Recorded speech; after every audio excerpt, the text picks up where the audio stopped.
Good morning, gang. Happy Sunday morning. Okay, this one will inevitably piss some people off, but so be it. Okay, I don't care. Many times I have talked about how we elect the dumbest people in the country to make the laws that we all have to live by. And many times I've also told you that's not limited to one party, right? I don't give a shit if it's Democrat, Republican, Independent, Rastafarian, whatever, okay? You do something stupid, I'm going to call you out. And it seems to me that there's some sort of contest going on in D.C. on who can come up with the stupidest idea every day. I don't know, maybe they're playing stupid bingo or something. And usually you're pretty good if you've got a Jasmine Crockett or an AOC or an Ilhan Omar or a Maxine Waters or a Mazie Hirano comment on there, right? You got a good chance of winning that day. Yesterday, the classic came out. Notice again how this is on a Saturday. You know, every time they come up with something that's completely idiotic or they really don't want the public to pay attention, they drop it on a weekend. So my question is this: what the hell are you doing, Kentucky? All right, start thinking. Just because they've got an R behind their name doesn't mean that you vote for them. Not saying vote for somebody that's got a D behind their name. Think, okay? You have elected probably the two dumbest Republican senators in the country. Now, fortunately for us, Mitch McConnell has finally decided that, you know, considering he walked the earth next to Moses, it's time to retire. But Rand Paul, who so many people love Rand Paul is an idiot. He's a first-class moron. If you caught what he said yesterday, you should be completely pissed off. Now, a lot of the people that watch this channel, as usual, are my age or retired, something thereabouts. You saw my Halloween picture. Hell, everybody in there is my age. Some are retired, et cetera, right? Okay. Yeah, that happens to be the group of people that are most often following our lifestyle. As we get older, Social Security comes into play. And we've talked about this many times, how Social Security, oh my God, they've been telling us for 50 years it's going to be broke in 3 years. And somehow, some way it keeps going, right? You know, what happened, again, as I've explained many times, back in the 70s, the Democrats pulled the money from the Social Security Trust Fund, put it into the general fund, and it managed to spend it, okay? So there's nothing there. So now we're robbing Peter to pay Paul. All the money that's contributed to Social Security by the millennials, the Zoomers, soon to be Generation Alpha, well, that's what's paying for the Boomers and soon to be Gen X, okay? Not that we didn't put money into Social Security. Hell, I did for over 40 years, okay? I'd like to get something out because I didn't ask to put in money into Social Security. I was required to. And it was my money. It's not an entitlement. It's giving me back what is mine, right? What I earned. Rand Paul came up with a moronic idea yesterday to save Social Security. That the minimum age to collect Social Security should be moved from 62 to 70, right?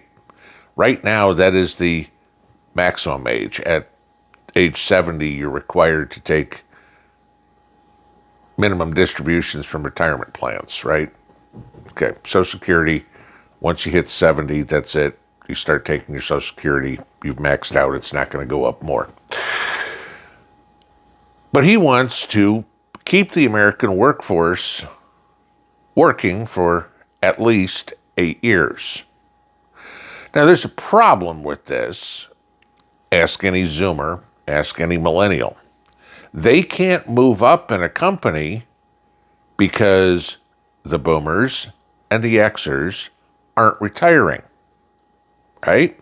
So we have this big problem with the younger generations saying, we can't afford a house, we can't afford anything, okay, which we all know is true. And Rand Paul's idea is to make it even harder for them to do it because they can't move up and get promoted and get into a higher paying job. They're stuck at those entry-level positions for now an extra 8 years because people my age go, I got to keep working. It doesn't make a whole lot of sense. But then he went even further in his stupidity, and he wants to cap collecting from Social Security at age 78. Okay? So on your 78th birthday, you get your first check. On your 78th birthday, you get your last check. So you've got to work 70 years. Well, you're a baby. Okay. So you're working 55, roughly, to collect Social Security. And they're going to pay you for 8 years. And on your 79th birthday, they go, sorry, there's no more money. You're done. You've already taken everything out. Really, all the money that I put into Social Security under your plan for 55 years that you did not invest correctly, that you pissed away, I went through in 8 years. I mean, I've done the numbers, guys. I showed you all this. I should have $1.5 million in my Social Security account. Ain't no way I ever get that, okay? If they would have invested the money at 5% compounded a year. Easy. Not even stock market returns. You do average stock market returns. If they put it in an S&P 500 fund, I've got $4 million. Okay. No, nobody's got that. But so we want to make it that we can't take it out till later. We have to end because, I mean, I don't know, what is, at age 78, when you don't get Social Security now, we'll have government-assisted suicide because what am I supposed to do now? I've got no income, and I'm not going back and getting a job when I'm pushing 80, okay? If you look at the average life expectancy in the United States, it's over 78. Both my parents are in their 80s, okay? Yeah, gee, I'm sorry, you shouldn't have any money left. No, Social Security should not be your only form of income. You should have savings to live on as well, right? But I have savings in Social Security that were mandatory that I put them there. You want to save Social Security, Senator Paul? Here's a flippin' idea. Give us all our money back and let us do something with it. I want mine back with interest. All of it. Tomorrow morning. Other than that, shut up. You're a freaking eye doctor.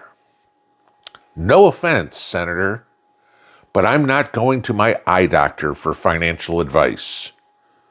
Just like I'm not going to my electrician for cataract surgery. Okay? You don't know what you're talking about. But again, you're in Congress. Correct me if I'm wrong, but I think that's a job requirement. Have a good one. Pinball out.